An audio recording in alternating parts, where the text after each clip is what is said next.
All the characters in the story are over 18 years old. The hamlet of Oakhaven was still. Ethan and Alice scanned the area, noting the absence of lights in the windows.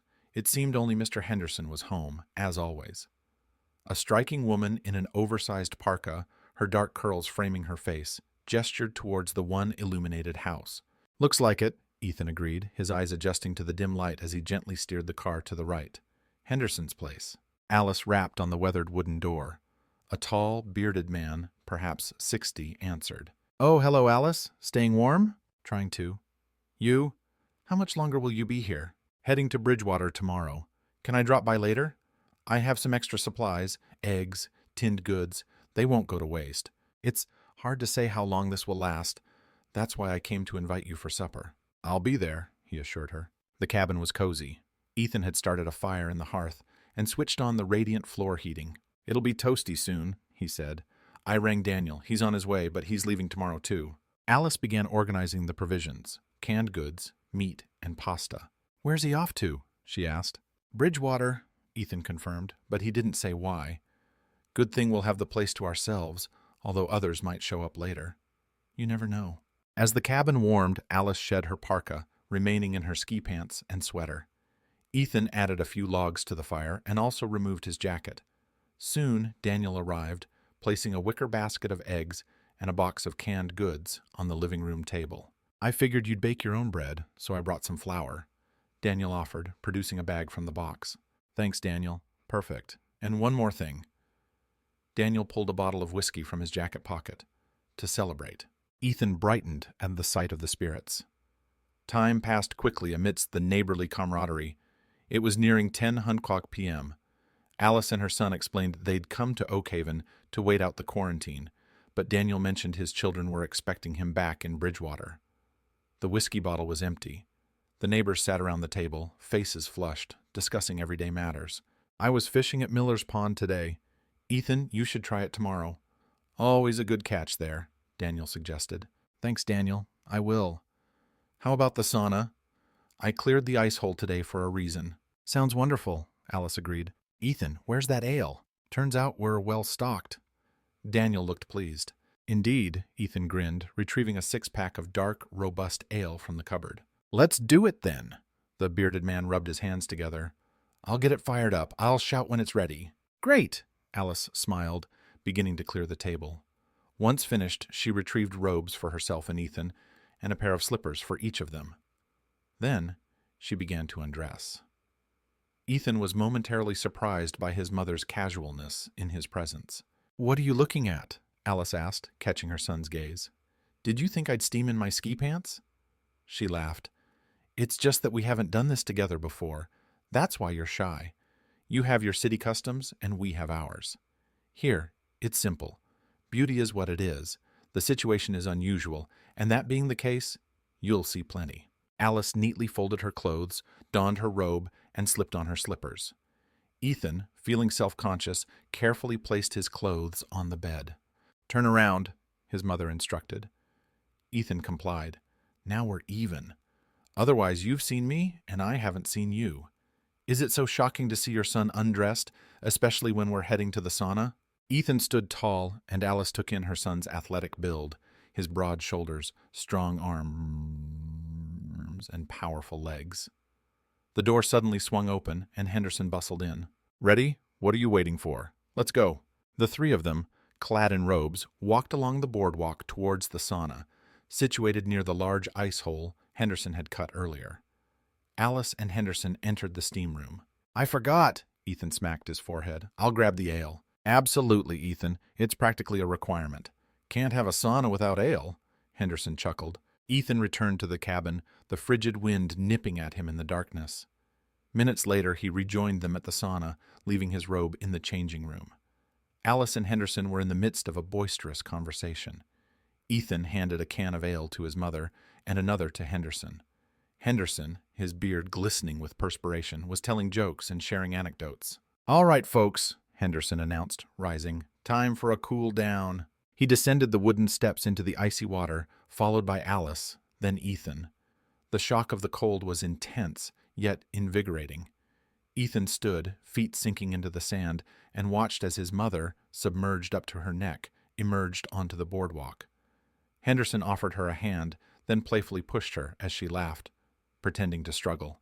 The three returned to the sauna briefly to warm up, then donned their robes and headed back towards the cabins. At the fork in the path, Alice bid Henderson good night, then grabbed Ethan's hand and pulled him towards their cabin. She laughed girlishly, closing the door behind them. "Ethan, did you see what he was doing while we were fetching the ale?" "He started making suggestions, but I told him he didn't have a chance. He just decided to play a game." "I saw," Ethan chuckled. "Thanks for not interfering. I handled it." Alice moved towards the fireplace, its light illuminating the room. "So warm," she sighed, her dark curls falling around her face. "Do we have anything else to drink?" "I'll check the cupboard. Don't turn on the light. Let him think we went to bed. Otherwise, he'll find an excuse to come back." Ethan located 2 cans of ale. "Here." He handed one to his mother, who stood by the fire. "Are you getting dressed?" "No, I want my skin to breathe." "Or should I?" "No, I'll stay like this too." Ethan grinned, joining his mother by the fire, taking a long drink of ale. "Solidarity," Alice smiled. "This is nice. Dark, warm, peaceful, and no constant news updates," she added softly, as if someone might overhear. Ethan noticed the light on the wall disappear. He turned and went to the window. Henderson had switched off his light, likely heading to bed. "He's not my type anyway. Too old, hairy gray. Not my style at all." Alice joined him at the window. "What is your type, then? Young men like this?" She smiled broadly, looking at Ethan. The light from the window revealed her soft, kind features as she gazed at her son. "Honestly, I'm enjoying this nudist getaway," Ethan admitted quietly. "Me too," Alice agreed, taking a sip of ale. "Touch it," she giggled. "You can whenever you want. Don't be shy." "Wow," Ethan breathed. "Is this really happening? You really like it? Do you remember them a little? Do you have a cigarette?" "They're in the car. I'll be right back." Heart pounding, Ethan slipped on his robe and retrieved a pack of cigarettes from the car. When he returned, Alice was still by the window, sipping her ale. "Are we continuing or not?" she whispered, smoothing her hair. "They like your hands," she added, looking into Ethan's eyes.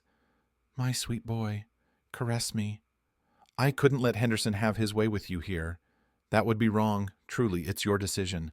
You're a grown man now. I don't know what you want."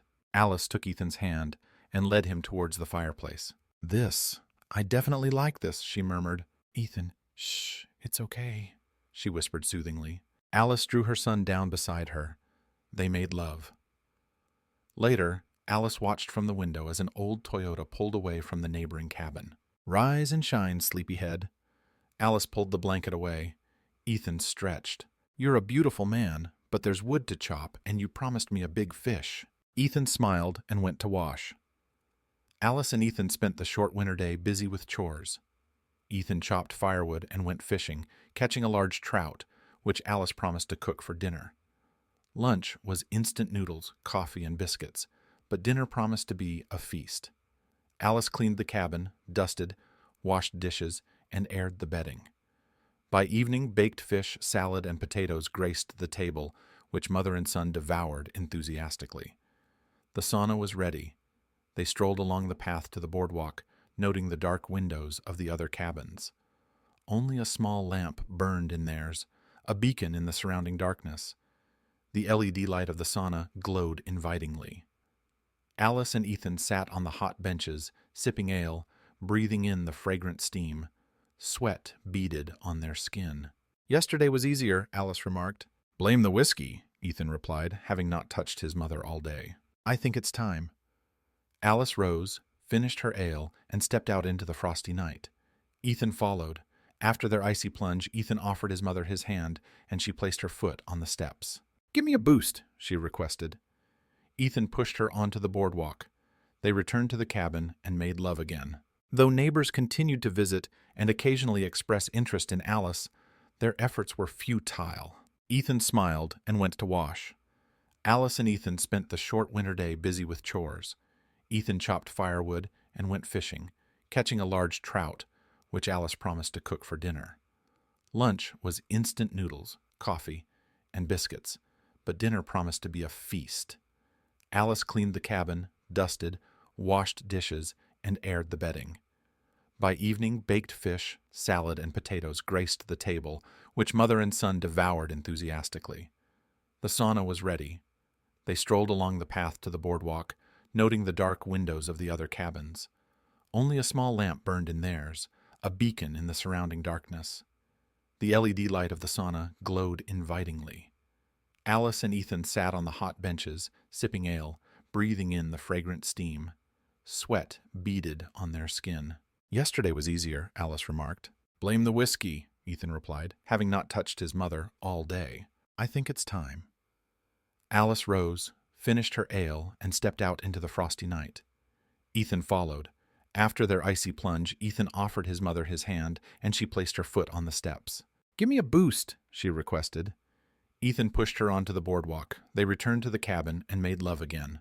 Though neighbors continued to visit and occasionally express interest in Alice, their efforts were futile.